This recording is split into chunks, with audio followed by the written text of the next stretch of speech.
Everyone ignored the CEO's paralyzed daughter at the gala until the single dad asked, "Can I be your date?" The chandeliers cast glittering reflections onto the marble floors as the Blackwell Investment Group's annual gala began, gleaming with the kind of sterile perfection only extreme wealth could afford. Waiters in white gloves circled the room like clockwork, offering flutes of champagne and salmon blinis on trays that cost more than most rent checks. In a far corner of the ballroom, Elena Blackwell sat quietly in her wheelchair, half shielded by a sculptural floral arrangement. She had arrived early, as always, on her father's insistence. Her blonde hair was softly pinned, her makeup flawless, her gown custom-made in a soft pearl hue. She looked like porcelain, elegant, untouchable, and invisible. 3 years ago, Elena would have owned this room. Her laugh would have been the soundtrack to the night, her presence the orbit around which everyone else spun. But that was before the crash, before the headlines, before the paralysis. Now, people passed by her as if she were part of the decor. They averted their eyes with tight smiles, murmuring polite "excuse me," without ever looking her in the face. A man in a tux unknowingly parked himself right in front of her to take a selfie with his wife. Elena waited. No one noticed. Her fingers tightened slightly on the armrest. Behind her, the doors to the service hallway creaked open, unnoticed. A small figure darted out, barefoot, curls bouncing. Ava Hart, age 3. She had slipped away from the staff lounge, where she had been coloring quietly while her father worked backstage as part of the event team. The moment her crayon broke, she had decided to go find someone new to talk to. The child wandered through a forest of expensive shoes and gown hems, until her wide eyes landed on the only person sitting alone. Elena blinked as a tiny girl in a red corduroy dress marched right up and sat cross-legged at the base of her wheelchair. "Why are you sad in a princess dress?" the girl asked, her voice high and curious, like she genuinely wanted to know. Elena froze. Then something completely unexpected happened. "Oh," she laughed, a soft, surprised sound, startled from somewhere deep inside her chest, the kind of laugh that hadn't visited her in a long, long time. "I'm not sad," Elena said eventually, smiling. The girl tilted her head. "You looked sad, but now you don't." Just then, a flustered voice echoed from behind the drapery. Ava, sweetheart, there you are." A man appeared, tall, broad-shouldered, hair tousled, breath slightly winded from running. His black event crew shirt was wrinkled and stained with a faint trace of paint. He looked down at the scene before him. "I'm so sorry," he said, bending slightly. "She's not usually this—" But then he stopped. His eyes met Elena's, and instead of embarrassment or awkward apology, he offered her the smallest, warmest smile. Then he squatted down, not in pity, not to make himself feel taller, but just so they were eye level. "I hope I'm not interrupting," he said, "but if the lady doesn't already have a date tonight, may I apply for the role?" Elena's brows lifted. She blinked again. "Did he—" Ava clapped her hands, delighted. "She can be our princess." Liam Hart chuckled, brushing his daughter's curls back from her face. "We've been looking for one," he added, eyes still on Elena. Elena opened her mouth to say something, anything, but the words caught somewhere behind her throat. For once she wasn't prepared with a poised answer or a diplomatic smile. She just smiled. A real one. "I think the position is open," she said softly. He extended a hand, not to shake, but to offer, not as a formality, but as a gesture of human kindness. And she took it. Somewhere in the ballroom, a string quartet played a waltz no one really listened to. But in that quiet corner, something had shifted. If this moment made your heart pause, if you believe some of the most powerful connections begin in silence, not spectacle, tap the hype button. Sometimes, the story worth telling isn't the one in the spotlight, but the one quietly unfolding in its shadow. This is only the beginning. The music drifted like perfume, elegant, rehearsed, forgettable. Elena sat beneath a cascade of white roses, wheels of her chair tucked neatly under the linen-draped table, fingers tracing the stem of her untouched wineglass. She used to dance here. Not in this exact ballroom, but places just like it. Grand, glimmering rooms with floor-to-ceiling chandeliers and champagne that tasted like secrets. Back then, Elena Blackwell wasn't just at the gala. She was the gala. People watched when she entered. Heads turned, flashbulbs burst, waiters whispered. Men reached out their hands like they were lucky just to spin her once. But that was before her spine broke at C7, before the tabloid said tragedy, before the invitations kept arriving. But the conversations stopped. Her old friends? They smiled from a distance, talked over her head, fumbled for excuses. Her ex? Disappeared before her second surgery. Even her aunts and uncles, once eager for family brunches, now offered pity dressed as politeness. Everyone had gotten so good at pretending not to see her. Except for one man. Liam returned after ushering Ava back behind the curtain with a juice box and a coloring book. Elena had half expected him to vanish like the rest. But he didn't. He reappeared at her table with a hesitant grin and 2 cupcakes. "Chocolate or something that claims to be passion fruit," he said, holding both. "Full disclosure, I trust neither." Eleanor blinked, then reached for the chocolate. "This one looks less like a science experiment." "Smart choice," he said, lowering himself into the chair beside her. Not across, not looming, just beside, exactly eye level. She noticed that immediately. Most people bent down to her, crouching awkwardly, like she was a child or a fragile piece of art. But Liam didn't shrink or rise, he aligned. "So," he said, unwrapping the dubious cupcake, "how's your night in high society exile?" She laughed, actually laughed. It slipped out before she could stop it. "You say that like you've been here before." "I've worked every kind of party," he said. "There's always a table no one visits, and the food always looks better than it tastes." Elena smiled, glancing at her plate. This chicken was definitely once a shoe. He leaned in. "Don't tell the chef.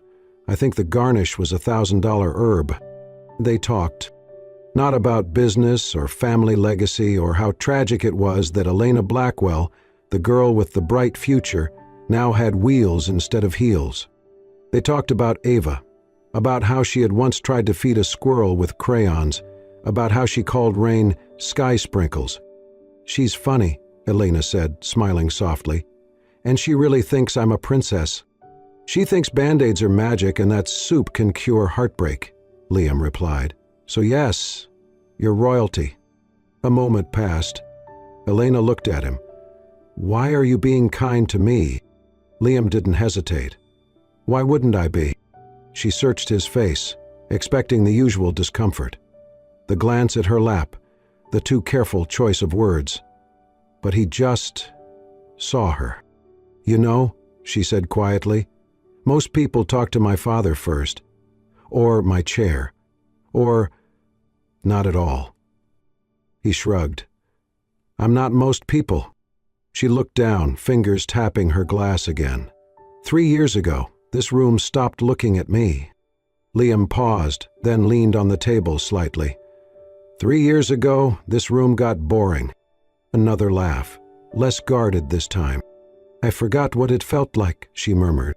"Well, to laugh with someone instead of just being smiled at." He looked at her for a long moment, then, very gently, he said, "Maybe they stopped seeing you, but I didn't need a spotlight to find you." It was quiet after that. Not uncomfortable, just full. Elena felt something flicker in her chest. Not hope, not yet, but maybe recognition. And as the music swelled in the distance, and the world went on pretending, two people sat side by side, one in a black folding chair, the other in a wheelchair, and for the first time in a long time, Elena didn't feel like she was missing from her own story. Sometimes it only takes one person to look at you like you're still here. The music had softened into something slower now, strings and silence, the kind of song meant to send guests drifting toward their final flutes of champagne. But Elena wasn't watching the dancers. She was watching him. Across the ballroom, Liam pushed a heavy lighting stand, guiding it gently through a narrow service doorway. Over his shoulder, Ava was curled like a kitten, her small arms around his neck, her cheek nestled into the crook where workshirt met collarbone. Elena didn't know why she followed. Maybe it was the easy way he moved between worlds, seen but unnoticed, useful but invisible. Or maybe it was the question echoing in her head since they'd spoken. Why is someone like him so kind when the rest of the world forgot how? She rolled forward quietly until the music and laughter faded behind her. The hallway backstage was dim and cluttered. Crates, cables, quiet conversations. And in the middle of it, Liam sat on a bench, gently rocking Ava as she slept. He looked up, surprised but not startled. "Hey," he said softly. "Didn't think you'd come back here. Not exactly the champagne lounge." "I don't drink much these days," she replied. "Wheelchair and wine don't mix well." He smiled faintly. "Fair point." Elena hesitated, then rolled closer, stopping just in front of him. "She looks safe with you," she said, nodding toward Ava. Liam glanced down at his daughter. "She is." There was a pause, then, quietly, "I wanted to ask you something, if it's not too personal." He looked up again, curious but open. "Ask away." Elena took a breath. "Why are you like this?" "Like what?" "Gentle, real, present. Most people, they fade into small talk or disappear completely. But you," she shrugged. "You brought cupcakes? You sat down?" Liam leaned forward, resting his elbows on his knees. His voice was even. "My wife passed away 2 years ago. Pancreatic cancer. It moved fast. Too fast." Elena's throat tightened. "I'm sorry." She was brave, he said simply. Didn't complain, even when the doctors stopped calling it treatment and started calling it time. Elena blinked, but said nothing. "Ava was barely old enough to speak full sentences," he continued. But she kept asking, "Where's Mommy's smile?" And I didn't know how to explain why someone so good could disappear like that. He exhaled slowly, eyes never leaving Ava's sleeping face. I didn't want her to grow up thinking beauty was what magazines or movies told her, or that love was something shiny and loud. So I told her the truth. I told her, he glanced up, straight into Elena's eyes, that beautiful people make others feel safe, just by being around, even when they're quiet, even when they're hurting. Elena didn't respond. She couldn't. Something in her chest cracked, sharp and sudden. It wasn't pain exactly, it was something deeper, a place she'd locked up so tightly for so long it barely remembered how to feel. Her hands trembled slightly on the wheels of her chair, her breath caught. And then, tears. Hot, silent, unstoppable. It was the first time she had cried in 3 years. Not in frustration, not in private, but in front of someone, in front of him. Liam didn't rush to comfort her. He didn't reach out or apologize for making her feel. He just sat with her in the quiet. A man with grief in his past, a woman with steel in her spine, and a little girl asleep between them, a living bridge made of second chances. Sometimes, it doesn't take a grand gesture to break down a wall. Sometimes, all it takes is one sentence, spoken with truth, and someone brave enough to sit with you when the tears finally fall. The air in the ballroom was warmer now, pulsing with conversation and champagne. Laughter echoed like crystal chimes, floating above the hum of soft jazz and clinking glasses. Elena sat where she had all evening, off to the side, near the edge of the marble balcony. The shadows softened her presence, and no one seemed to mind she was there, which, in the world of Elena Blackwell, had become a quiet kind of mercy. She sipped water from a stemmed glass, watching the dancers like someone observing a dream she no longer belonged to. "I'd kill to have her dress," someone whispered behind her.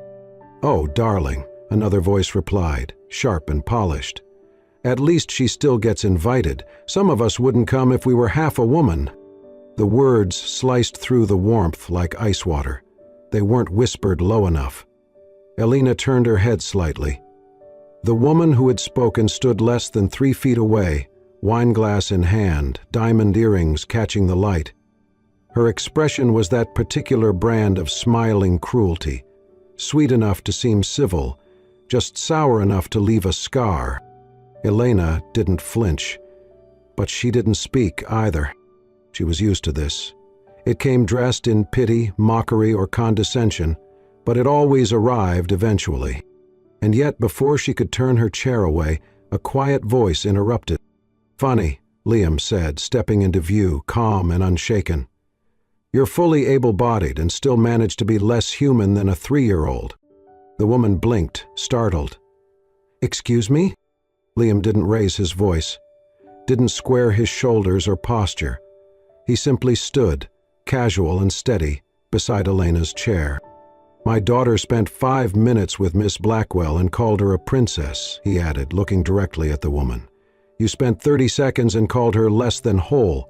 I think that says more about you than her." Silence fell like velvet across their corner of the room. The woman's eyes narrowed, her lips twitching with outrage. But before she could respond, Liam gently placed his hand on Elena's. "Let's get some air," he said quietly. He didn't ask, he didn't pity.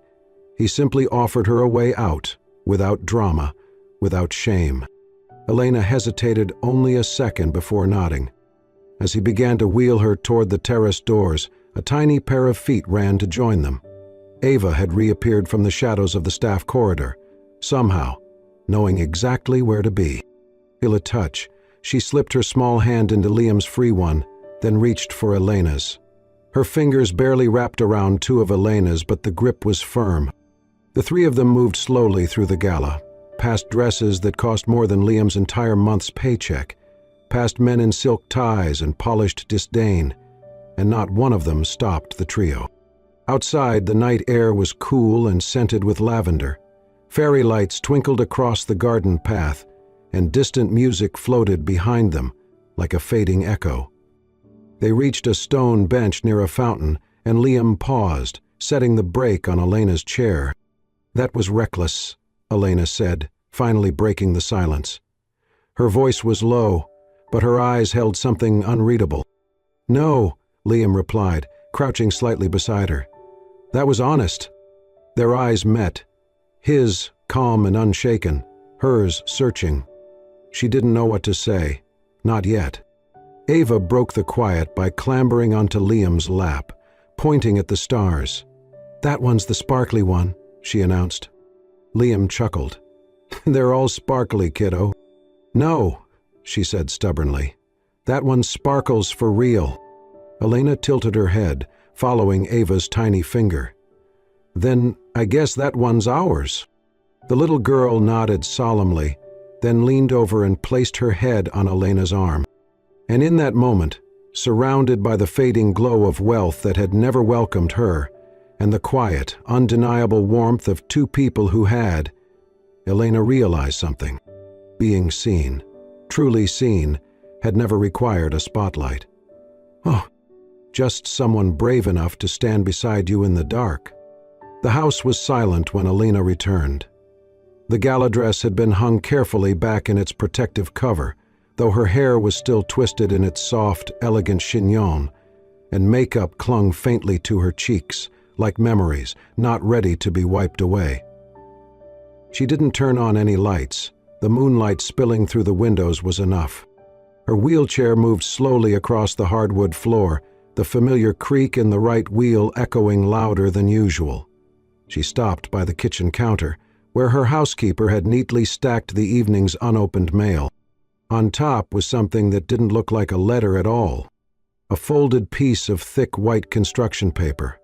Crayon markings, slightly crooked edges. Her name written in bold red letters. Elena, except the E was backward. Her hands froze. She opened it slowly, her breath catching. Inside was a drawing, messy, colorful, undeniably drawn by a 3-year-old. Ava had tried to sketch 3 stick figures, one tall with yellow hair sitting in a round circle, Elena, one tall with brown hair holding her hand, Liam, and one tiny one with pink shoes, in between them arms stretched wide. Above it, in mismatched letters written by an adult but clearly dictated by a child, were the words, "Can you be my second mommy? You're prettier than Cinderella in the wheelchair." The breath left Elena's lungs, as if someone had pulled it straight from her chest. And then the tears came.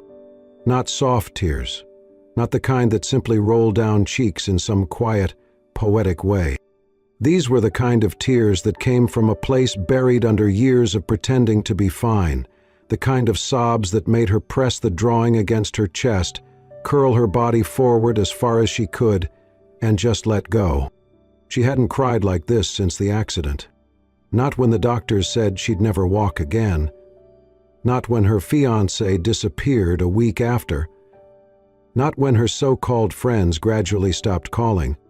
But tonight, over a crooked crayon sketch and the clumsy love of a child who had nothing to gain, her walls cracked open.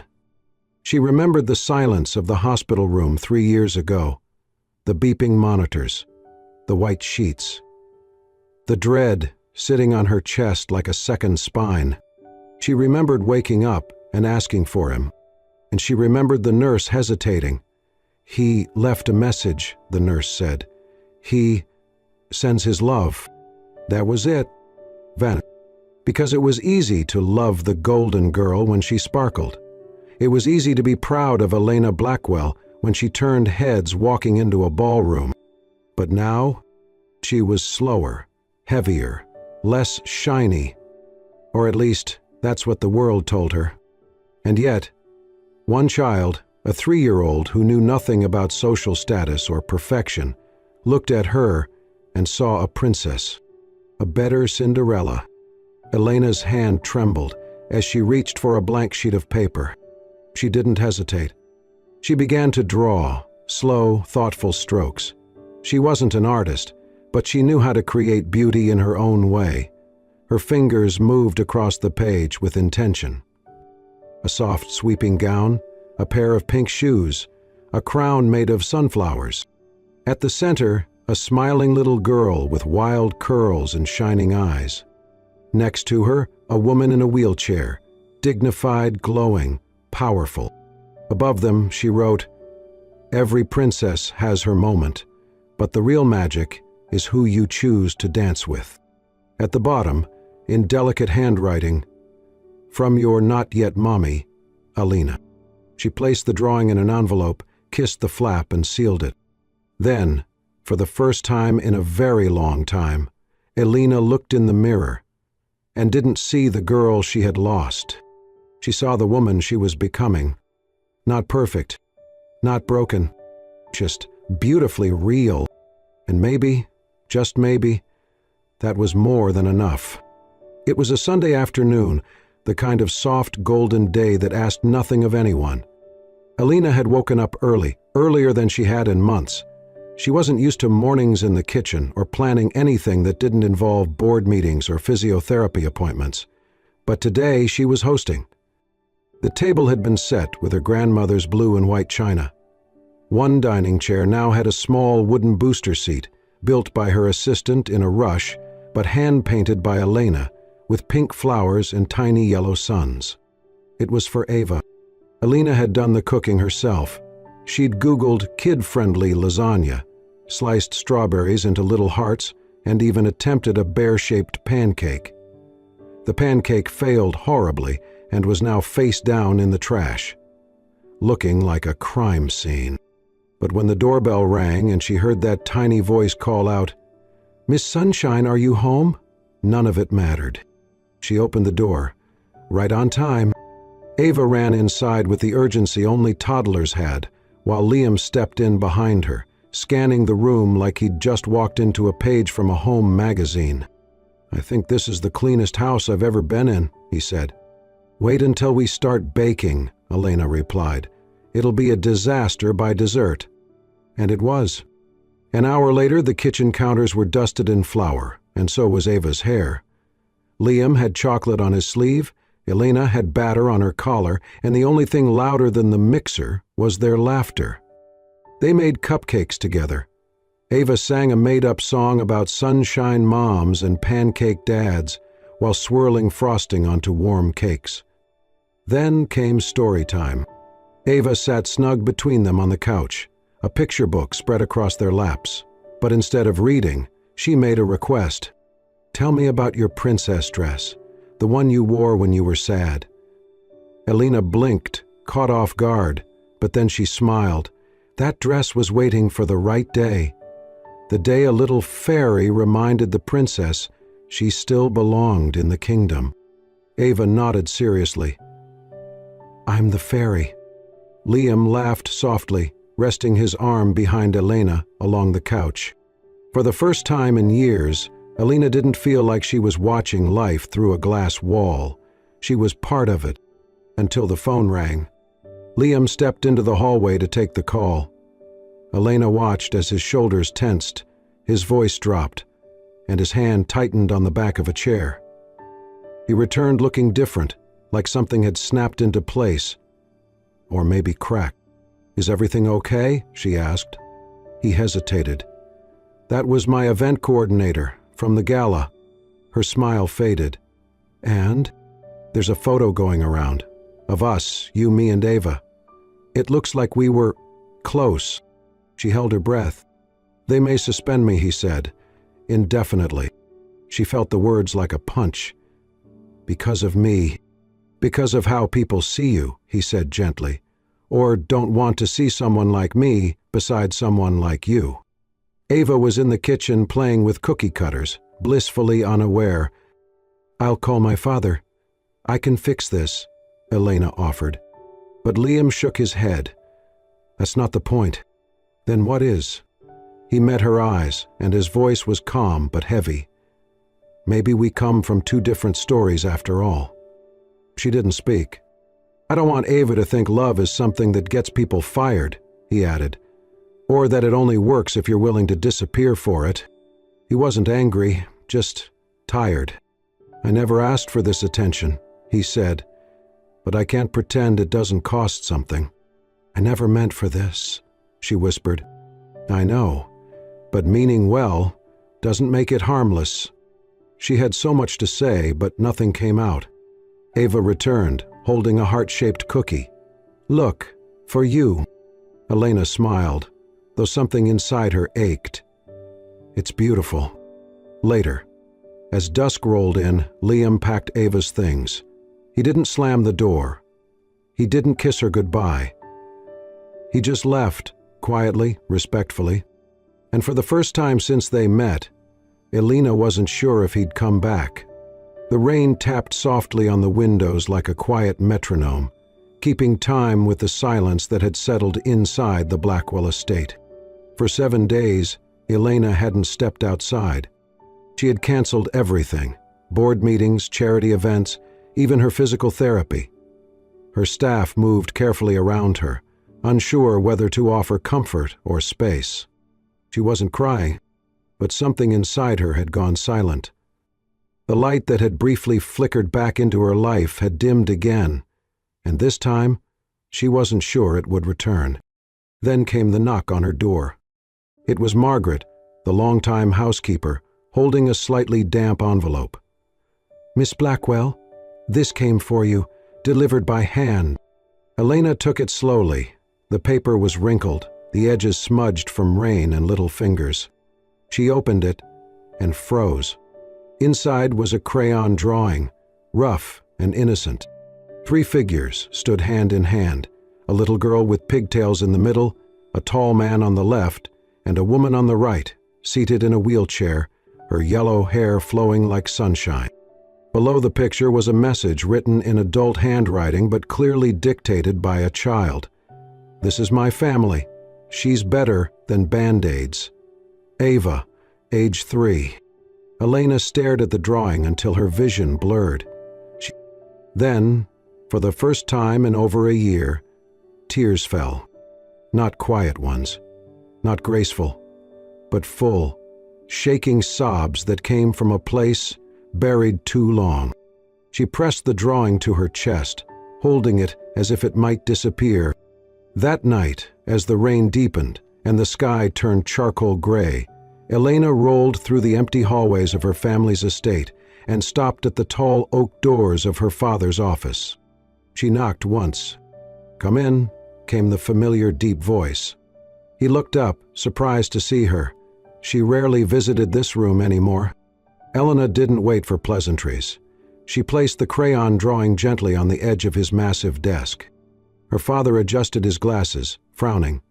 "What's this?" "My answer," she said. "To what?" "To everything you've tried to make me." Her voice didn't rise. It didn't need to. It was calm, sharp, and steady. "To the perfect daughter, the silent heiress, the woman who stays quiet in the wheelchair because she ruins the picture." His brow furrowed, but he didn't interrupt. "I know you've tried to protect me," she continued. "I know your silence came from fear, not shame. But I won't live my life in a picture frame." "Elena?" "No." She looked at him directly, finally, completely. "You wanted me to be a crown jewel, but I'd rather be a cracked window that still lets light through. I don't want a title. I want a life. My life." For a moment, only the rain filled the silence. Then, slowly, her father removed his glasses, rubbing his temple. "You've always been stronger than I knew," he said, quietly.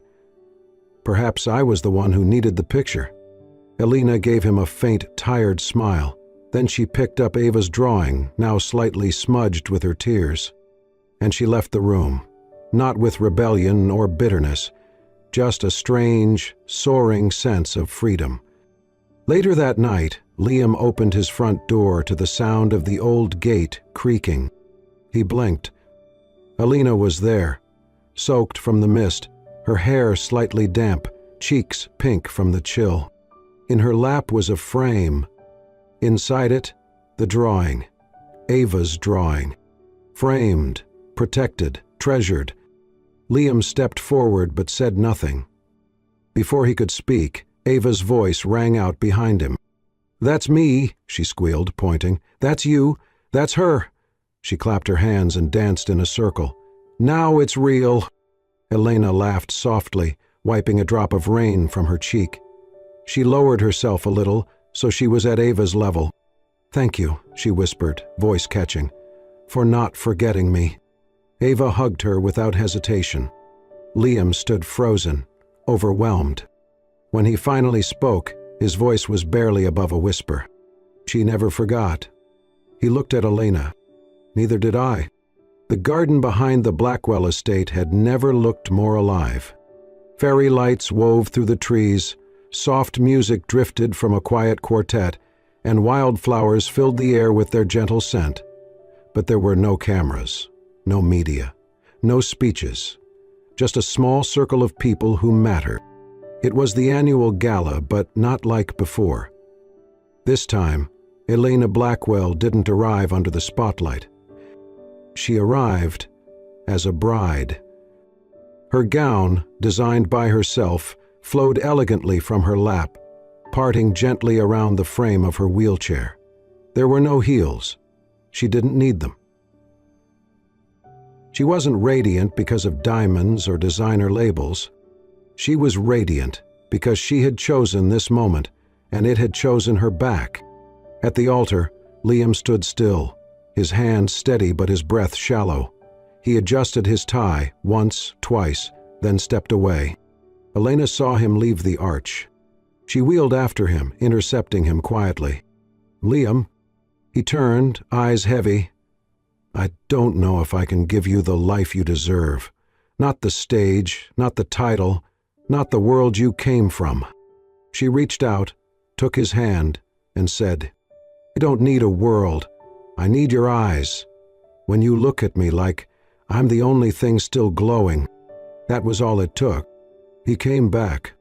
The ceremony began beneath a sky that couldn't decide between sunshine or rain. Elena and Liam stood beneath a simple arch of ivy and white blossoms. Beside them, Ava clutched her basket of petals, her dress slightly oversized and perfect. The officiant spoke. "Today is not about pageantry. It is about presence, not about legacy, but love." Elena turned toward Liam, ready to speak her vows. But Ava stepped up first. "I have something to say," she declared. Laughter rippled through the crowd. The officiant smiled. "Go ahead." Ava lifted the mic with both hands. "I promise to share my daddy with you forever," she said proudly, "as long as you still make him pancakes." Laughter again, this time through tears. Liam kissed her head. "Deal." They exchanged rings. Liam's hands were gentle, sure. Elena's didn't tremble. "You may kiss the bride," the officiant said. "Do!" Eva shouted, then clapped. And when Liam kissed Elena, it wasn't flashy. It was soft, real, sacred. Later, as twilight washed the sky in lavender, Elena's voice carried gently over scenes of celebration, cake being cut, Ava spinning barefoot, Liam draping his jacket over Elena's shoulders. The world once watched me disappear. But someone small, someone kind, kept me seen. And that was more powerful than any crown I ever wore. The screen faded to black, but long after it ended, something inside stayed lit. Thank you for watching this story of quiet courage, unexpected love, and the kind of family you choose, not because it's perfect, but because it's real. If Elena, Liam, and little Ava touched your heart today, if their journey reminded you that being seen is sometimes the greatest gift of all, then we invite you to stay with us. Subscribe to Soul-Stirring Stories for more tales that speak to the deepest parts of who we are. And if this story moved you, tap the hype button. It's a small gesture, but it helps us bring more stories like this one to life. Until next time, stay kind, stay brave, stay open, because you never know when someone will show up and change everything.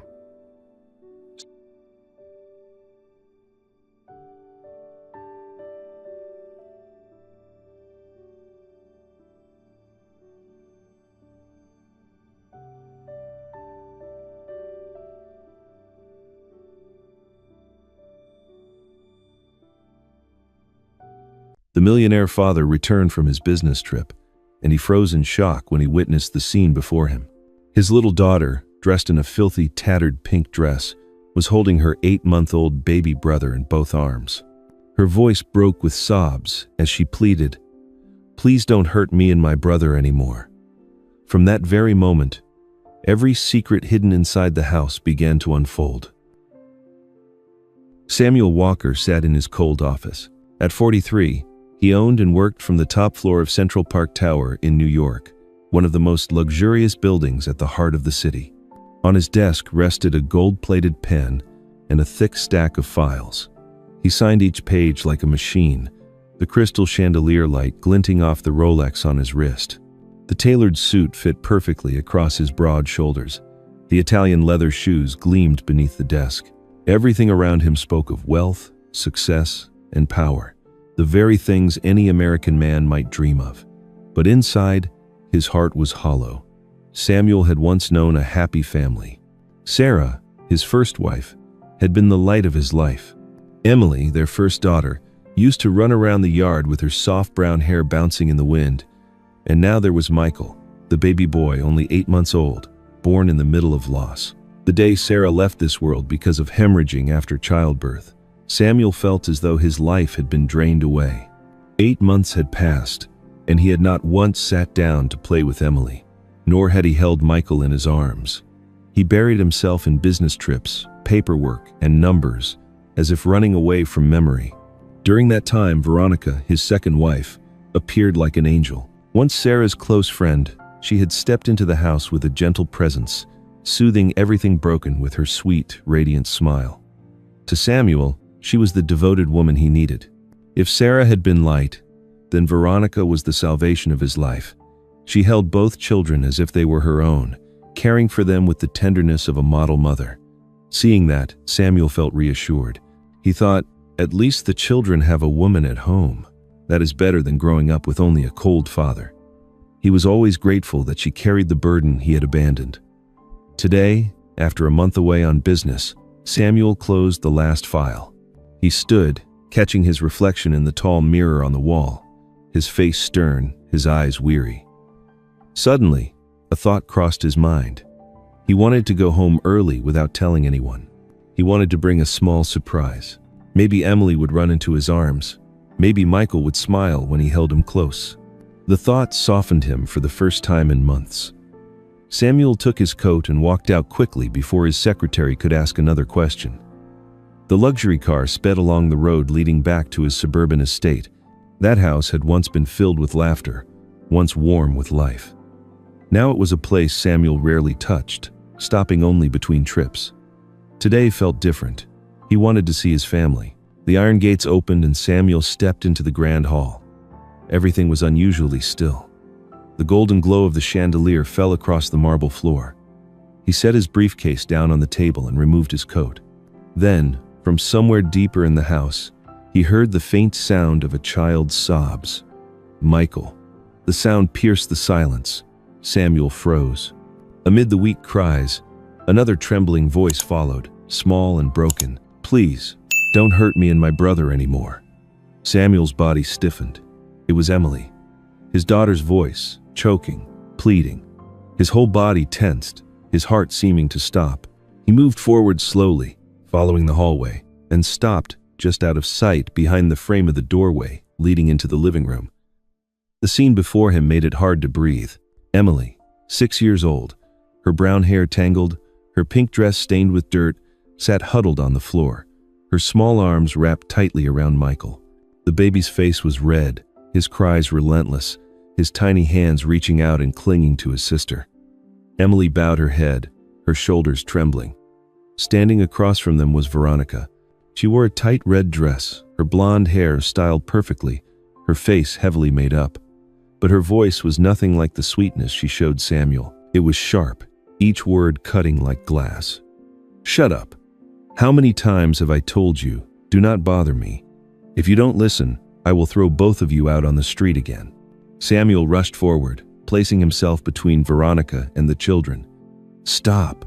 His voice was hoarse but firm. He reached out, trying to take Michael, his movements clumsy after so long without holding his son. "Let me hold him. Emily, come here to Daddy." The girl froze, her fingers gripping the edge of her dress. Samuel hesitated for half a beat, his hand hovering in the air before pulling back, standing protectively in front of them, by instinct alone. A flash of venom crossed Veronica's eyes, sharp as a needle. In an instant, it vanished behind a gentle smile. "You're back? I was just teaching the kids some discipline. They were being too wild." She stepped closer, placing a light hand on the sleeve of Samuel's jacket, her voice softening like honey. "You must be tired after coming home. Don't get so worked up over a moment of childish whining. The doctor said kids need discipline, didn't he? I've been with them all month. I understand their behavior better." Samuel held Michael tightly, his throat burning. He glanced at Emily, saw the panic in her eyes, then back at Veronica's tender smile. She tilted her head, pressing her lips together as if with pity. "Or maybe, you just feel guilty for being away too long so everything looks worse than it is? Don't weigh yourself down. Children look at the adults around them." The words slipped out soft as a breeze, but sharp as a blade. Samuel lowered his eyes, swallowing hard. He spoke slowly, struggling to keep calm. "I don't want to hear crying like that in this house." Veronica seized the words, twisting them into her excuse. "Exactly. That's why I'll handle it the gentlest way. Go take a shower, change, make yourself comfortable. Don't let the kids see us at odds. It's not good for their minds." As she finished, she cast a sidelong glance at Emily. A single faint smirk was enough to make the girl bow her head. A snake hidden beneath velvet, and Samuel saw it, though he could not name it in time. He stood frozen. Half anger, half guilt tangled into a knot inside him. One painful, haunting question echoed in his mind. What did I just witness? Samuel took a deep breath, adjusted the child in his arms so he would not slip, then stepped into the living room as if everything were still normal. Veronica had already put on a gentle look, her voice warm but clearly forced. "You came home early, you surprised me. I'll tell the kitchen to prepare dinner. Sit and rest. I'll take care of the rest." Samuel nodded. He glanced at Michael, who was still sobbing, his chest tightening with the feeling that he had missed something deeply important during the past 8 months. Veronica snapped her fingers lightly, and the housekeeper appeared in the kitchen doorway. It was Mrs. Whitman, an older woman who had worked for the family since the days when Sarah was alive. She was discreet, well-mannered, and spoke little. She bowed gently to Samuel, then returned inside to set the table. Dinner was quickly arranged. The yellow light reflected on the silver cutlery. The smell of chicken soup rose warmly, yet it could not drive away the cold inside Samuel. He sat at the head of the table, Veronica to his right, Emily across from him, and Michael in a small chair, his eyes still wet and unsettled. "Eat, sweetheart, so you'll grow strong," Veronica spoke as she placed a piece of meat into Emily's bowl. Her voice was sweet as honey, her smile fixed in place, but the hand she laid on the girl's shoulder pressed a little too firmly. Samuel saw Emily's small shoulders flinch and the spoon in her hand tremble. He leaned slightly forward, observing more carefully. On Emily's left wrist were faint purple marks, stretched like fading bruises. Samuel's heart pounded, and he heard his own voice rise, slow and heavy. "Emily, has anyone at school been bullying you?" The girl startled. Her eyes flashed with fear before dropping quickly. Her voice was small, barely a whisper. No, father." Veronica let out a soft laugh and turned to Samuel.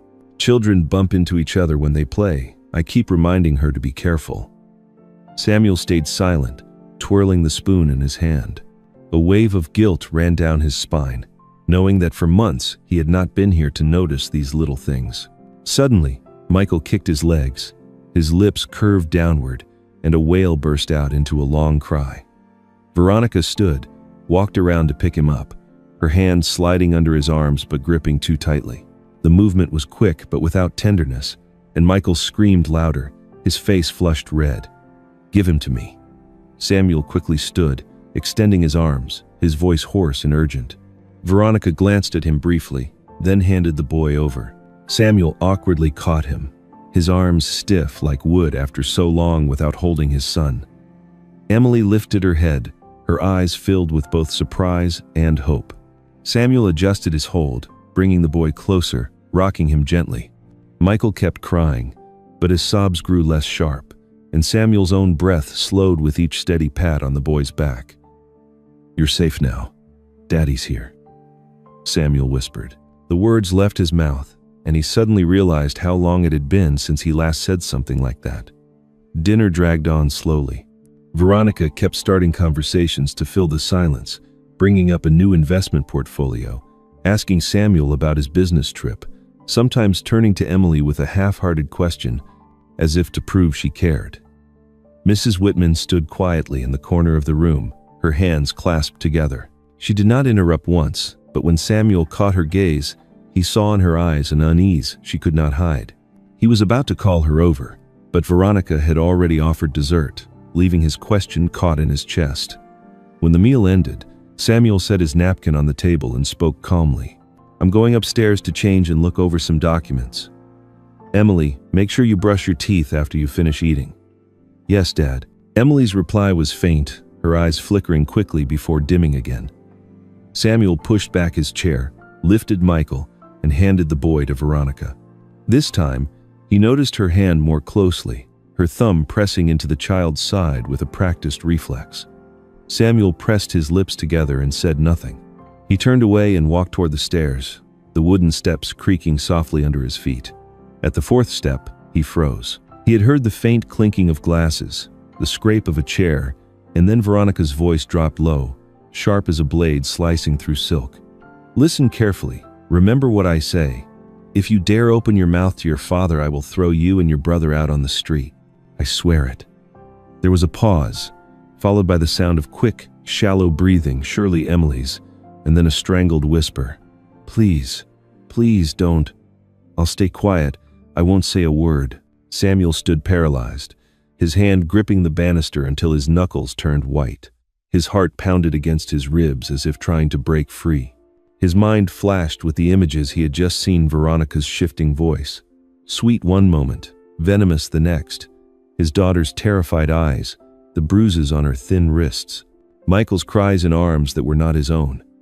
Downstairs, Veronica's tone shifted again. She gave a thin laugh and spoke louder, just enough for her words to slip through the stairwell. "Good. Finish your food and then I'll give you dessert." Samuel still did not move. Sweat dampened his palms even though his body felt cold. He swallowed hard, but his throat stayed dry, as anger and guilt wrapped around him, squeezing until he could hardly breathe. Mrs. Whitman stepped softly out of the kitchen, her shoes making almost no sound. She paused, her eyes lifting briefly toward the staircase, as if she knew someone was there but dared not look directly. She placed a folded towel on the lower banister, a small, discreet gesture that felt like a message. Samuel bit hard on the inside of his cheek to steady himself. He knew he could not simply walk away as if nothing had happened. Yet he also understood that a single outburst now might frighten those trembling little hands even more. He tightened his grip on the railing, drew in a long breath, and forced the breaking wave inside him back down. And so, he remained there on that step, listening to the pounding of his own heart, the faint clatter of a spoon against a bowl, and the rise of a new and unmistakable command within him, a vow he could not delay even one more day. Samuel's hand still gripped the banister. He inhaled deeply, released it, then returned to the dining table and spoke a short sentence to bring dinner to an end. After that, he went into the study, closed the door, and stood in silence for a long time by the bookshelf. That night he did not sleep, only listening to the small footsteps of his children and the whispers echoing down the hallway like needles piercing skin.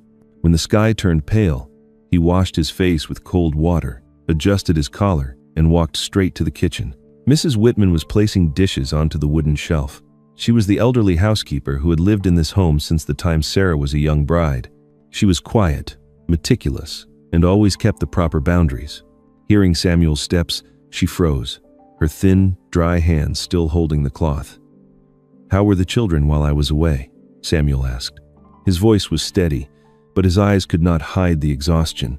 She hesitated, looked down, then sighed. "Do you want the truth?" Samuel nodded. "I only want the truth." She set the cloth down, speaking slowly so as not to stumble over her emotions. Some nights Miss Veronica made the girls stand on the porch for a long time just for dropping a spoon. One night, I found her holding her little brother, sleeping in the storage room because their bedroom was locked. Many times Michael was given only very diluted milk. He cried from hunger until he fell asleep. I tried to intervene, but she told me I had no right to interfere with her way of raising them. Samuel felt his heart clench. The image of Sarah holding a bowl of porridge, lifting Emily onto the chair, smiling as she told a bedtime story came back like a blade cutting through memory. He swallowed, keeping his voice even. "Did you hear her make any threats?" "Yes." Her answer was soft, her eyes still fixed on the cloth. "She said if the girl ever told you, both children would be thrown out. She also threatened to fire me if I ever spoke of it. I truly am sorry, sir. She is far too cunning." Samuel shook his head, resting a hand on the back of a chair to keep it from trembling. "It is not your fault. From now on, if anything happens, you tell me directly. And, if necessary, would you be willing to testify?" She raised her eyes, and in them was a quiet resolve. "For the children, I am willing." That entire day, Samuel moved through the rooms as if inspecting an unfinished worksite. He called his office, postponed every meeting, excusing himself with family matters. He went into the children's room, opened the closet to check blankets, examined the bottles, and took notes in a tight, pressed script. Every small trace was like an accusation. Veronica smiled at him softly, inquiring about his work, but Samuel said little. He told her they would talk later and asked the kitchen to prepare a light dinner. He did not want to cause noise. He wanted to see clearly. The night fell very slowly. In the study, Samuel pushed the files aside until only the small frame of Sarah remained before him. He placed his hand on the wooden surface, an apology lodged in his throat. The desk lamp lit the lines at the corners of his eyes. Outside in the hallway, the wind whistled faintly through the crack of the door. Then came the sound of hesitant steps, stopping at the threshold. The door opened slightly. Emily stood there, holding Michael tightly as he dozed, her eyes swollen and red as if she had been crying for a long time. Samuel rose quietly, afraid of shattering the fragile shell wrapping his children. He took Michael into his arms, feeling how light the boy's body was and how uneven his breath came from exhaustion. The faint smell of watered-down milk clung to his collar. He motioned for Emily to sit, pulling a chair so they could be at eye level. But the girl still sat on the edge, her back stiff, her eyes flicking often toward the door. "Dad." The small call was barely a fragment of breath. Then it faded. Samuel nodded, as if to say there was no need to force out more words. He patted Michael's back in an even rhythm, catching the faint gurgle of the boy's stomach.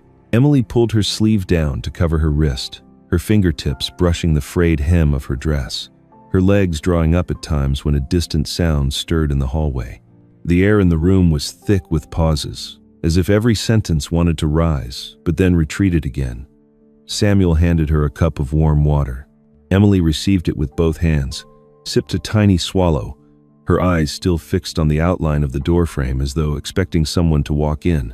He wanted to ask 1,000 questions, but stopped himself, afraid that even one misplaced word might make her retreat further. He chose instead a neutral phrase, light as placing a blanket over her shoulders. "Sit here where it's warm."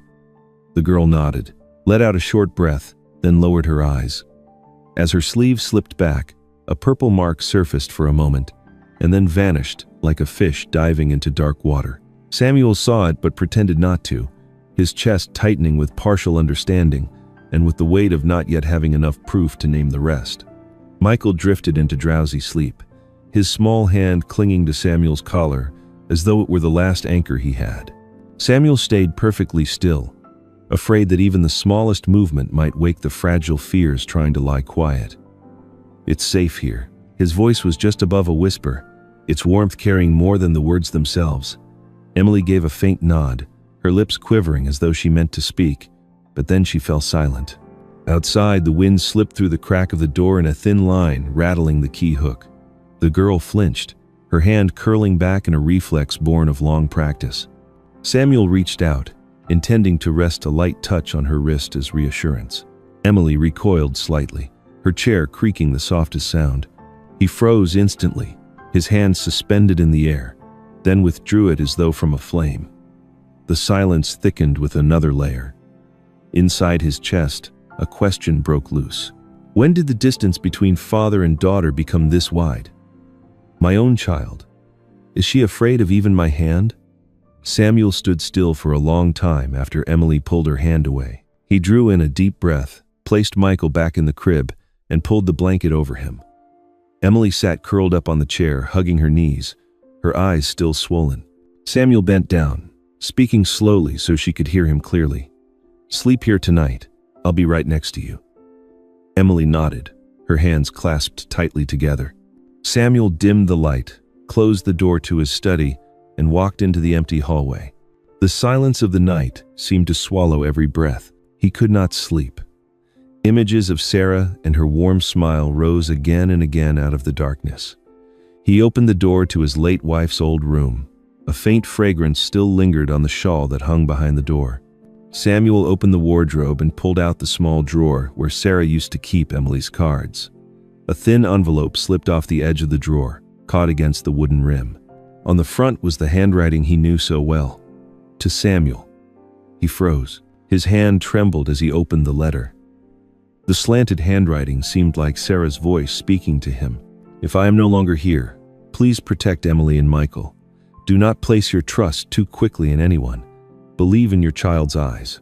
When she is afraid, She will not know how to lie. Samuel sank down onto the floor, the paper quivering with his breath, his mind filled with the sight of Emily clutching her little brother, her dress torn and filthy, her eyes wide with fear. Michael had felt so light in his arms, his breathing broken from hunger and exhaustion. A wave of grief surged through him, no longer a vague sense of guilt, but a sharp, searing ache of fatherly love that tightened his chest. He pressed the letter against his chest, closed his eyes, as if hearing Sarah's voice guiding him word by word. "I am sorry, Sarah.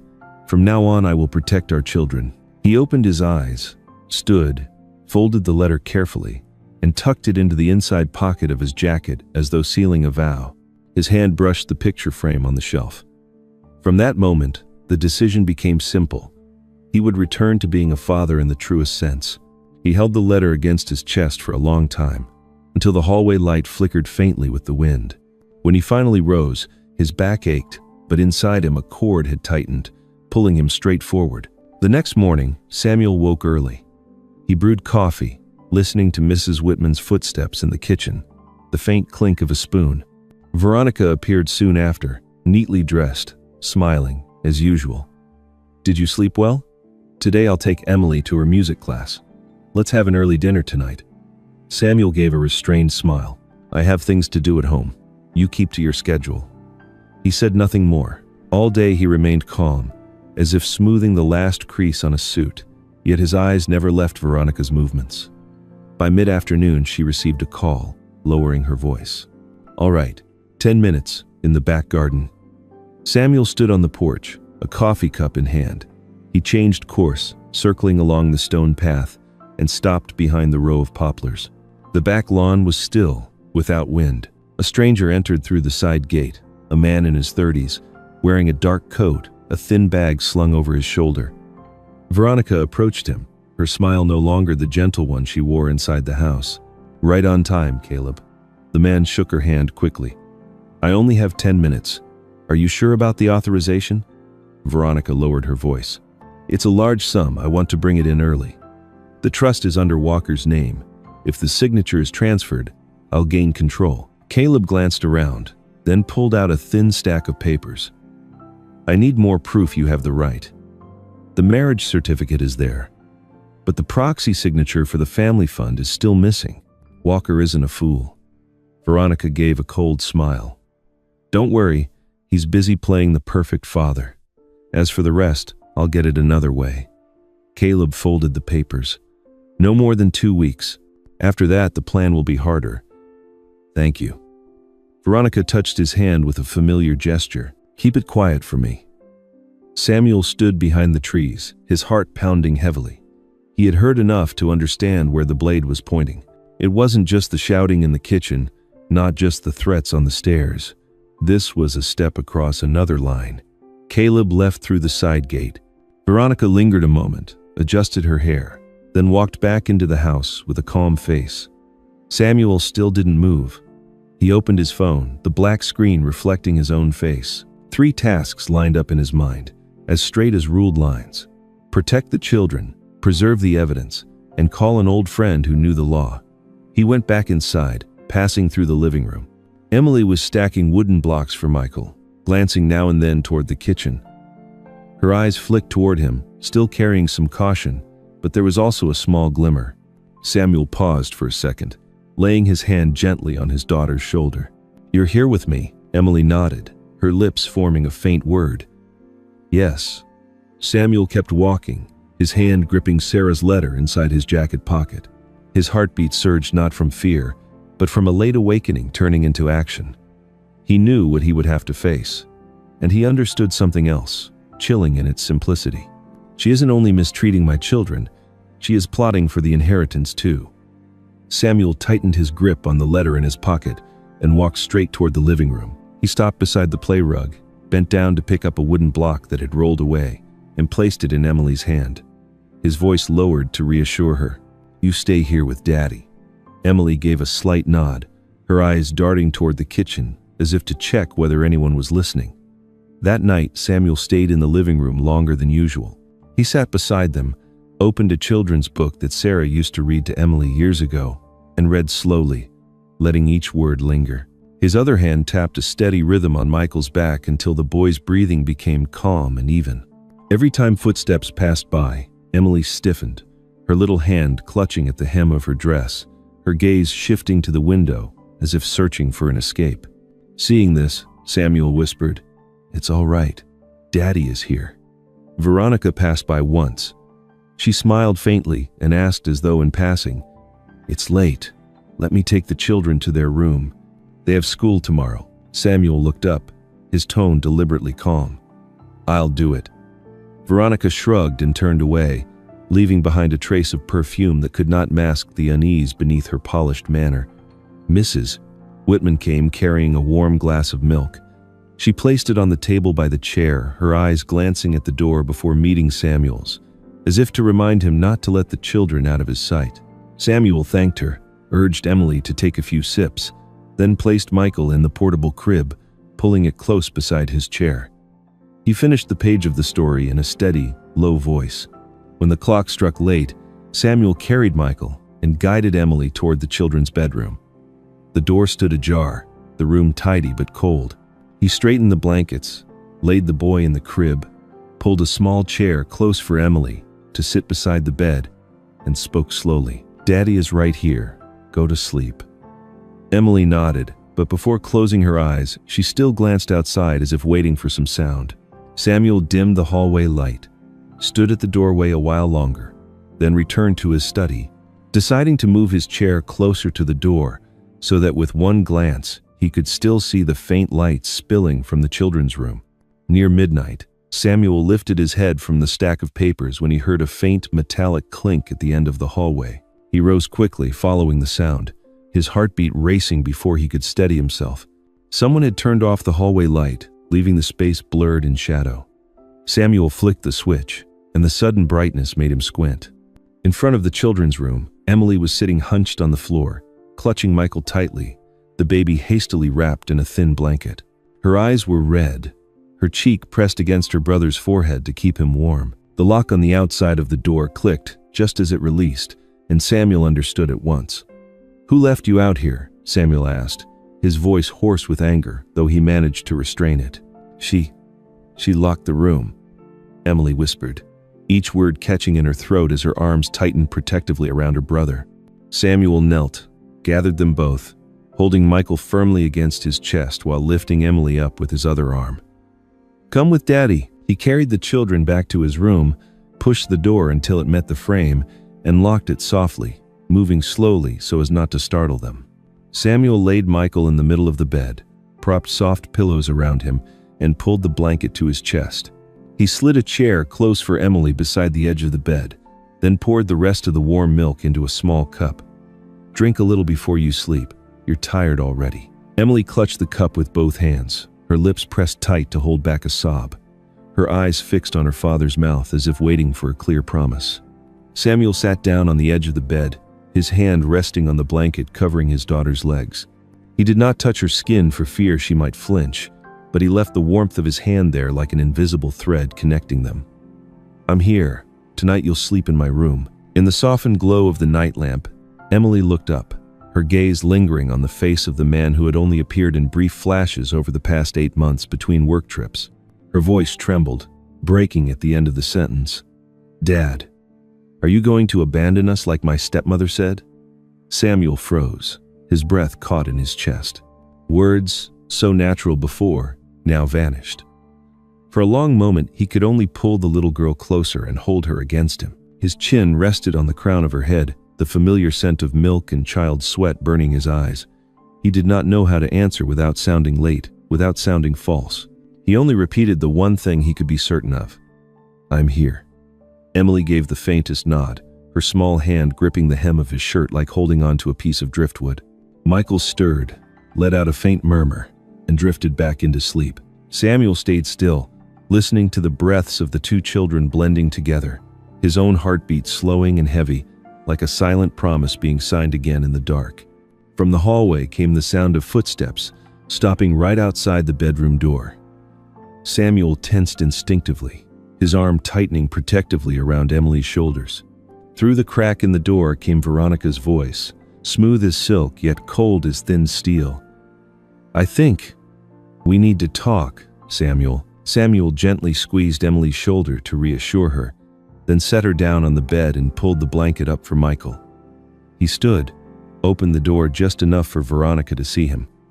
"The kids are asleep. Whatever it is, we'll talk in the morning."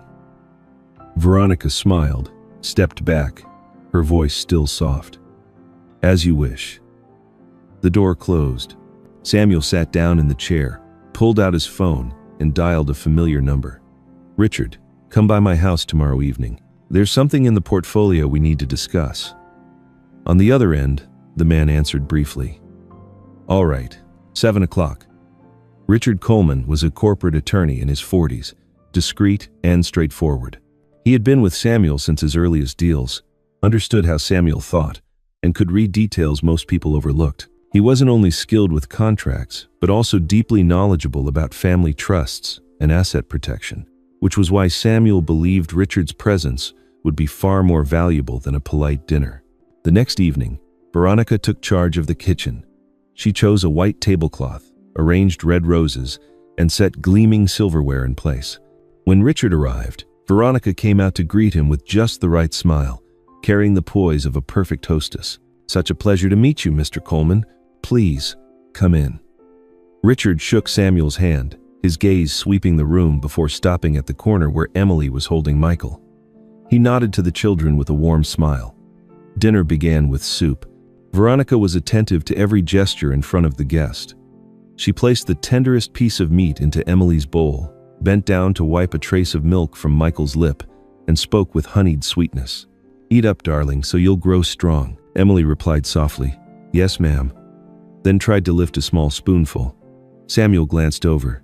On his daughter's shoulder, Veronica's hand seemed casually placed, but her fingers pressed down hard enough to make the fragile muscle tighten.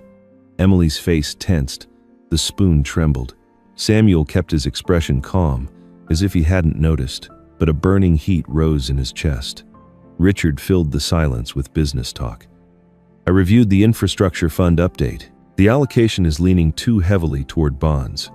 "How long are you planning to stay defensive?" Samuel answered briefly, while setting his hand on the table as a signal. "I need to review the structure of the family trust. I'll have you look it over." Veronica's eyes flicked quickly, then she smiled again. "Mr. Coleman, you're always so thoughtful, always keeping the family's security in mind." When the main course was served, Richard turned to ask the chef about the sauce. He looked away for just a moment. Veronica leaned close to Emily's ear, her voice as thin as a blade. "Remember this, if you so much as whisper a word, your little brother will pay the price." Emily froze, lowered her spoon, her eyes downcast. From that moment on, she ate no more. She sat silently, her hands tucked under the table to cover her wrist, still marked with old bruises. Samuel noticed the motion. He lifted his glass of water, concealed a long, steady breath, and set it down firmly in its place, as if placing a small period on the decision he had just made. After dinner, Veronica poured tea. "I'll take the children upstairs first." She bent down, picked up Michael, and smoothed Emily's hair in front of the guests. "Come on, sweetheart." Emily stood up. Before leaving, the girl glanced at Samuel for a second, her eyes waiting as if asking whether it was safe. Samuel gave a small nod. "Go on, I'll be up later." The living room was left with just the two men. Richard set his teacup down, leaning back slightly into the chair. He talked a bit more about the fund, then lowered his voice. "You want me to review the trust structure, don't you?" Samuel answered shortly. "Yes, and also the power of representation." Richard nodded. "All right, but let me ask you this." He leaned forward, his eyes fixed on Samuel. "Since the moment I walked into this house, I saw a child flinch his shoulders in reflex from pain, an infant being held the wrong way, and a lady of the house controlling every glance. Did you call me for money or for something else?" Samuel stayed silent for a few seconds. He placed 2 fingers on the edge of the table to keep rhythm, then spoke slowly. "Both, but the latter matters more." Richard didn't rush. He pulled a small notebook from his briefcase and opened to a blank page. "Then let's begin with the truth. Tell me what you've seen, what you've heard, and who you want to protect." Samuel recounted in short fragments, without adding or omitting. The words on the staircase, the lock on the outside of the bedroom door, the bruises, and the threat just now. Richard jotted down a few key words, never interrupting, only nodding when needed. Veronica returned, smiling at the two men. "Do you need anything else?" Richard replied politely. "Thank you. The tea was very good." She closed the door behind her. He waited a beat before continuing, lowering his voice further. "My friend, I'm afraid your second wife is hiding much more than she lets on, and I can help you uncover the truth." Samuel looked straight at his friend. In his eyes, the burning anger had settled into a cold determination. "Where should we begin?" Richard left around 9 o'clock. Samuel walked him to the door, kept his hand on the knob for a moment to steady his breath, then turned back into the house. He opened the children's room door slightly, saw Emily and Michael already asleep, pulled the blanket up to his daughter's shoulders, and placed the teddy bear back beside her. Then he closed the door and went straight down to the living room. Veronica was pouring wine, the crystal glass casting a dark red reflection. "I need to talk to you right now." Samuel stood across from her, his voice low and firm. "Emily has a bruise. Explain it to me." Veronica set the glass down, the corner of her lips lifting. "Are you accusing me? I spend the whole day here with the kids. Did you see me cooking, bathing them, watching when they cried?" She grabbed the glass again and slammed it down hard on the table. The stem cracked with a sharp sound, the wine splashing across the surface. "I'll ask again." Samuel did not look away. "What did you do to my child?" Veronica let out a dry laugh. "Do you really think I want to take care of Sarah's children? Can't you see from beginning to end? You never chose me. You only chose her shadow." Samuel froze for a moment. He placed 2 fingers on the table to steady his rhythm. "Stay on point. Answer why the girl has a bruise. Children fall." Veronica folded her arms. "Besides, she's stubborn. She needs to learn to obey. I teach her the way a mother teaches a child." "A mother?" Samuel tilted his head. "Are you talking about Sarah? She taught them by holding them and speaking with them, not by locking doors and threatening." For a brief second, Veronica's face shifted, then turned cold. She leaned forward, her voice cutting. "Sarah, always perfect, gentle, intelligent. Everyone adored her. And me? I was nothing but her shadow. Did you marry me out of pity, or because Sarah asked you before she died?" Samuel kept silent for a few seconds, letting the weight of the truth settle. He spoke slowly, each word striking with precision. "I married you because I thought the children needed a woman in the house. I was wrong, and tonight I corrected." Veronica burst into laughter, her voice thick with resentment. "Corrected? How? By throwing me out? Do you think the court will believe you? You were away for a month on business. Who cared for the children? Me. Who fed the baby his milk? Me. And where were you? Hiding in your gilded office." Samuel did not back down. "You know why I called the lawyer here tonight. You know what I saw, and you also know what I heard." Veronica slammed her hand on the table. "Fine. Then listen closely." She spat out each word, her eyes blazing as if they were about to shatter. "I hate her, and I hate those 2 children who carry Sarah's face even more. Every time I look at them, I feel like I've lost. I was by your side when you collapsed, while she lay cold on a metal table. But you never once looked at me as the one you chose. Never." Samuel exhaled, long and pained. "You're right about one thing. I didn't choose anyone. I only ran from grief. But from tonight on, I choose to stand with those children. I won't let anyone hurt them. Not even you." Veronica tilted her head, her smile stretching like a cut across her face. "You think you can take everything back? You forget. I am the legal wife. I have rights in this house, in this trust. If you want to fight, I'm ready." "Tomorrow," Samuel said, his voice flat and cold, "I'll meet with the lawyer about the trust and guardianship. I'll also speak with the police about abuse if necessary. You should prepare yourself." "You wouldn't dare," Veronica sneered. "You'll humiliate yourself in court. People will say Samuel Walker couldn't keep his wife, couldn't keep his house, couldn't keep his children. Can you live with that? I can live with their words." Samuel lifted the napkin and set it down neatly. as if signing something in silence. What I cannot live with is the sound of my children crying. Veronica faltered for half a beat, then flared again. Then just wait and see who ends up thrown out of this house. A soft creak of wood on the stairs made them both turn. On the landing, Emily stood pressed against the banister, clutching her teddy bear. Her face was pale, her eyes wide. The small hand slid across the bear's fur, and the toy nearly tumbled down the steps. Emily bent to grab it, her hands trembling so badly that even when she hugged it tight, it still slipped. Samuel took a step toward the stairs, his hand lifting on instinct. Veronica's smile sharpened into something cruel. Neither of them said another word. The air froze around the ragged breaths of a child trying not to cry.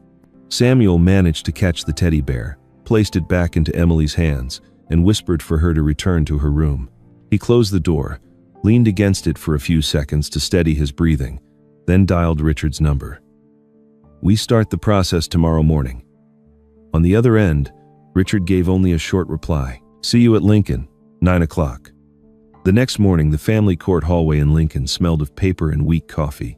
Richard Coleman walked beside Samuel, holding a thick file that already included Mrs. Whitman's statement and photos of the bruises.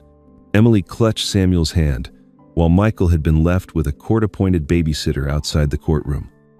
Veronica arrived with a man in a dark blue suit, her attorney, named Alan Pierce. She wore light makeup, held a tissue, and her eyes glistened just enough in the right places. "Case number 14 Farad," the clerk called out. "Walker petitioning for emergency protection for minors. All four walked in, all rise." The guard's voice was steady. Judge Eleanor Myers sat above them. She was about 50, with bright eyes, a woman who spoke little but observed much. Richard began. "Your Honor, we request an emergency protection order and restrictions on contact for the respondent, Veronica Hayes, on the basis of emotional abuse and neglect. We have the housekeeper's testimony, photographs of the injuries, and a letter from the plaintiff's late wife as context." Alan lifted his chin, cutting in immediately. "Your Honor, my client is a devoted stepmother. These accusations are speculation. There is no direct evidence." Veronica dabbed at the corner of her eye. "The girl is sensitive, Your Honor. I only disciplined her as any mother would." The judge nodded. "Call the witness." Mrs. Whitman stepped up to the stand, her hands clasped together. Richard asked concisely, "What did you see?" "I saw the girl repeatedly forced to stand outside on the porch. One night, she had to sleep in the storage room with her brother because her bedroom door was locked. The boy was often given only watered-down milk. I heard Mrs. Veronica threaten to throw them out if the girl told her father." Richard asked, "You are certain it was the respondent's voice?" "Yes. I was 2 meters away." Alan approached, his tone flat. "How old are you?" 62. "Could your memory have been mistaken in a dark hallway?" "Number." Her answer was short. "I worked in that house for 10 years. I do not mistake her voice." Alan raised his brow. "Do you have any personal grudge against my client?" "Number." "I am only afraid for the children." Richard presented a stack of photographs. Photographs of bruises on Emily's left wrist, taken 2 days ago, time-stamped. The judge examined them carefully, tilting her head slightly. Alan quickly countered. "Children run. They fall. Injuries are normal. The photos don't prove who caused them." Veronica lowered her face, sobbing at just the right rhythm. "I did my best. He was gone for months on business trips. Everything fell on me." Samuel stood upright, his hands clasped together to steady his trembling. Richard moved on to the letter. "This is a letter Mrs. Sarah Walker left behind. It is not behavioral evidence, but it provides context about the family and her instruction to protect the children." The letter was handed up. The judge read a portion, paused for a few seconds, then set it down. "The court acknowledges it." The courtroom was tense, like a drawn string. The judge glanced from one side to the other. "The court requires more direct evidence. Can the child speak?" Richard looked at Samuel, as if asking for permission. Samuel leaned down, whispering to Emily, "You don't have to say anything if you're afraid. I'm right here." Emily looked at the high chair where the judge sat, then at her father's open hand waiting for her. She took a short breath. I want to speak." Emily stepped up to the witness stand. Her shoes tapped softly against the wooden edge. The clerk asked her name and age. Emily answered in a small voice. "My name is Emily Walker, 6 years old." The judge nodded slightly, lowering her tone. "You only need to tell the truth." Emily looked down at her hands, then raised her head, this time staring straight ahead. She said if I told my dad, she would throw me and my brother out onto the street. But I can't stay silent anymore. I don't want my little brother to grow up in fear. Her voice cracked on the last word, but she did not cry. From the bench below, Samuel lifted a hand to cover his eyes, his breath escaping in a short sob. Richard set his pen down, not writing another word. The room was silent. Judge Myers leaned back in her chair, her fingers interlaced. She looked at Veronica, then at Alan. She looked at Samuel, and then back to Emily. "Thank you, child." Alan tried to recover. "Your Honor, a child's words can be influenced." The judge raised her hand. "That's enough." She turned to the clerk. "Bring me the photographs again, and summon the child protection officer waiting in the hallway to come in after the session." Then she lowered her voice to Emily. "Would you like to sit with the clerk for a while?" Emily nodded, stepped down, passed by Samuel, and paused for half a second. Samuel squeezed her hand gently. The air had just begun to loosen when Veronica's chair suddenly screeched back. She shot to her feet, pointing toward the witness stand, her voice bursting out like a lid blown off. "Liar, you're just like your mother, always pretending to be so saintly." Veronica's scream was still trembling in the courtroom when the bailiff stepped forward quickly, placing his hand out to stop her from advancing further. Judge Myers struck the gavel 3 times, his voice sharp and decisive. "Order. The defendant will sit down immediately." Veronica let out a harsh laugh, but her shoulders had stiffened. Alan tugged at her sleeve, whispering a few words in an attempt to suppress the fire that had just flared up. Richard leaned forward to shield Emily from the sight. Samuel placed the flat of his hand on his daughter's back, calming her with the gentlest touch. The judge glanced over the file once more, then raised his eyes. Based on the testimony, the photographs of the injuries, the contextual letter, along with the threatening behavior directed at a minor, the court issues an emergency protective order. The defendant, Veronica Hayes, is hereby suspended from all custody and visitation rights until a final ruling is made. Temporary custody is granted to the plaintiff, Samuel Walker. Furthermore, the court refers this case to the district attorney's office for investigation into child abuse and fraudulent conduct concerning the family trust assets. At the clerk's instruction, Carla Reyes, a social worker from the Department of Child Services, entered the room. She was about 35 years old, her voice steady, a professional who had handled many similar cases before. She bowed to the judge, then turned to Samuel. "I will coordinate to ensure safety starting right now." Emily clung even tighter to Samuel's hand.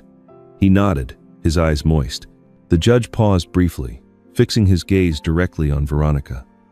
The court also notes the defendant's insulting and threatening behavior toward a child inside this courtroom. The defendant is held in contempt of court and remanded to custody for 24 hours. Veronica's eyes bulged. Alan leaned closer, lowering his voice in a desperate plea, but the bailiff had already motioned for her to follow procedure. The gavel fell one final time. This temporary hearing is adjourned.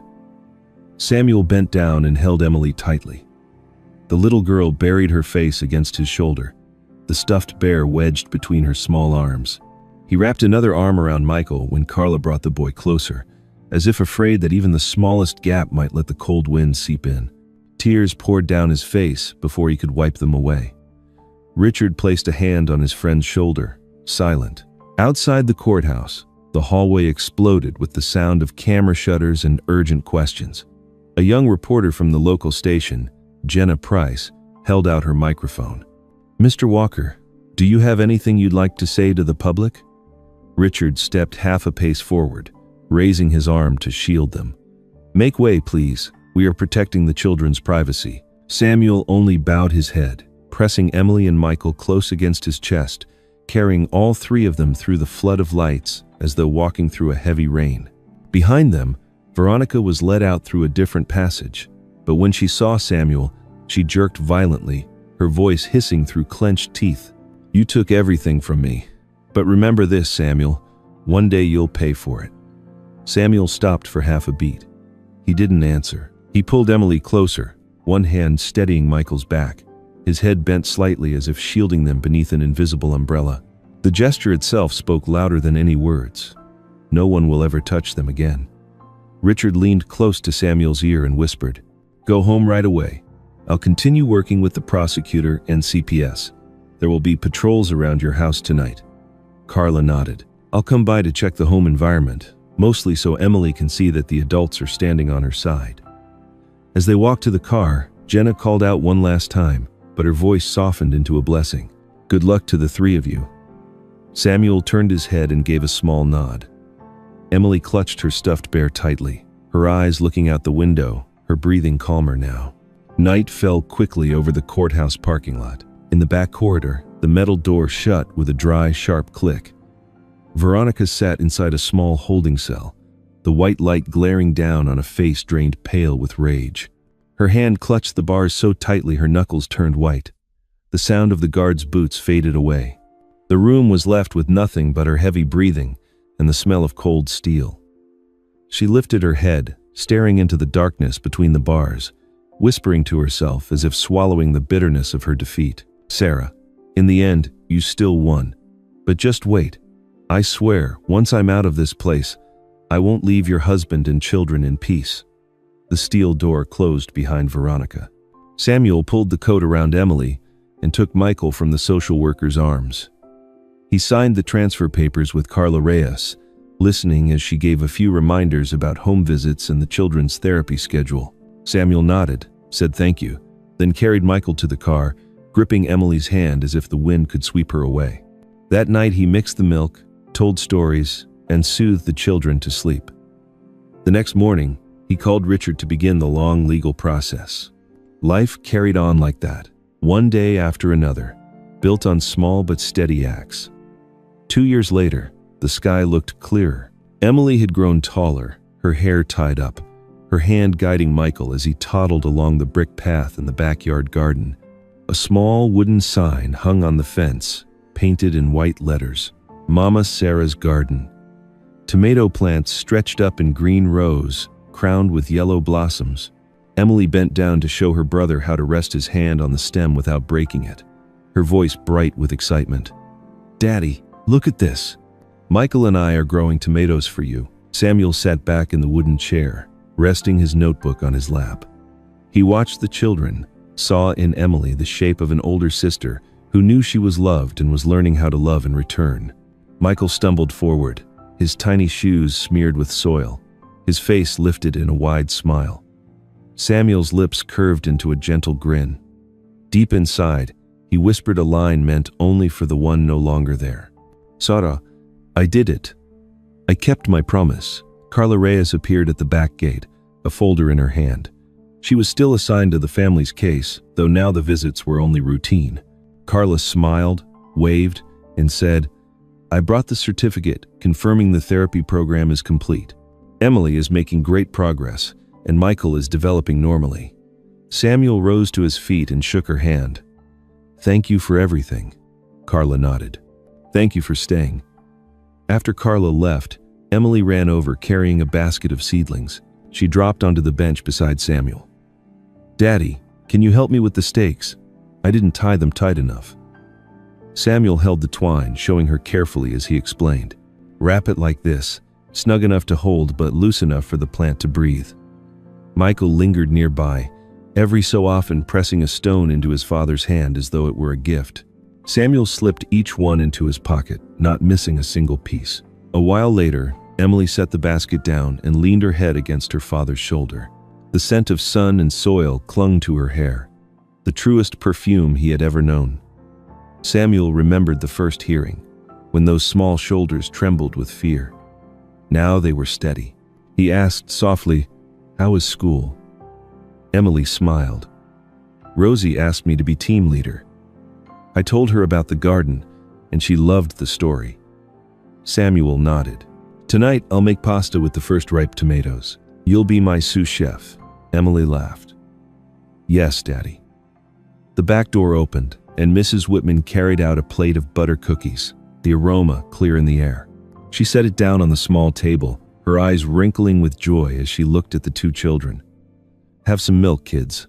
She turned to Samuel. "There's a letter from Attorney Richard. He sent the schedule for the final hearing to confirm permanent custody." Samuel took the paper, scanned it quickly, and felt as if a heavy stone had finally settled firmly in place. He said, "This afternoon, after your nap, we'll stop by Uncle Richard's office, then go out for ice cream." Michael's head shot up at the word ice cream. Ice cream.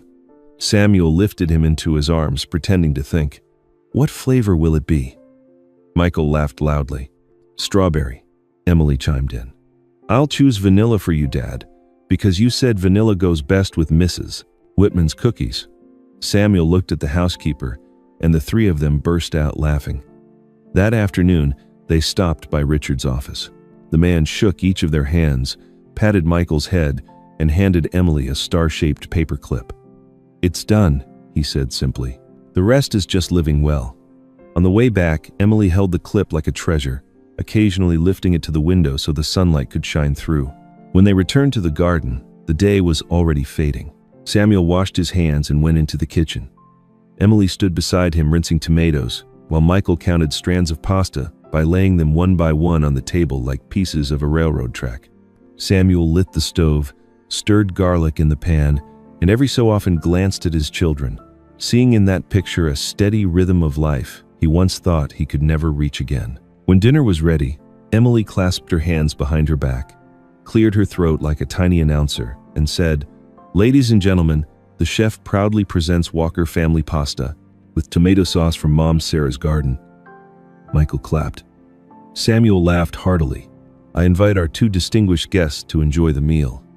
After dinner, Emily ran around the garden, then suddenly stopped, turned back, and hugged him tightly. "Dad, now we're really a family, aren't we?" Samuel lifted her onto a chair, wrapped his arms around her, and answered firmly, "Yes, and it will always be that way." Michael hugged their legs, trying to squeeze into the family embrace. Samuel gathered both children into his arms and leaned back in the chair. Night fell, but the garden stayed warm with their presence. The shadows of the three overlapped on the grass, forming one solid shape. In the corner, tomato stakes stood upright, the twine holding them just enough without choking, the way Samuel had learned to hold his family together. He looked up at the wooden sign and brushed his fingertips across Sarah's name. In that quiet moment, Samuel realized he was no longer afraid of courtrooms, flashing cameras, or empty threats. What he held now was his children's laughter, their peaceful sleep, and the steady heartbeat of a true home. Those things were not loud, but they endured. Emily yawned and nestled her head against his shoulder. Michael dozed off with a tiny green tomato still in his hand. Samuel carried them both inside, turned off the lights one by one, checked the locks, and stopped by the children's room once more. He stood at the doorway, listening to their steady breathing, then stepped back and closed the door with a gentle touch. Outside, the night breeze brushed against the fence, carrying the scent of young tomato leaves. Inside, Sarah's photograph on the shelf seemed like a quiet blessing of peace. The story closes with the image of a father and his two children in a lush green garden, with a simple yet profound confirmation. When an adult chooses to stop and listen, a child can escape the shadows. That is the simple but powerful message. The wicked will be punished, the good will be rewarded, and justice must be built upon truth, courage, and unconditional love. Samuel was not perfect, but he returned at the right time, stood up to protect Emily and Michael, and made amends through his actions every single day. We too can do the same for the children around us. What do you think about Emily's journey from silence to speaking out? Which part touched you the most? The whispered words, "Please don't hurt me and my brother anymore." Sarah's letter, or the moment Samuel said, "I'm here." If it were you, what would you do when you noticed even the smallest signal of a child crying for help? Share your thoughts so we can talk together and spread the meaning of this story. I also want to ask how you are doing. Are you watching from somewhere far away, late at night, or maybe in the middle of a busy day? If today has been exhausting, I hope this story gives you a moment of peace. Don't forget to drink some water, rest your eyes, and hug your loved ones if you can. If you believe in heartwarming stories and emotional stories that can lift people up, share this video so that someone else might find strength too. Would you like me to continue telling more journeys of healing, or dive deeper into one of the characters in this story? Leave me a comment and let me know. Thank you for being here, for listening with your whole heart. We will meet again in the next story.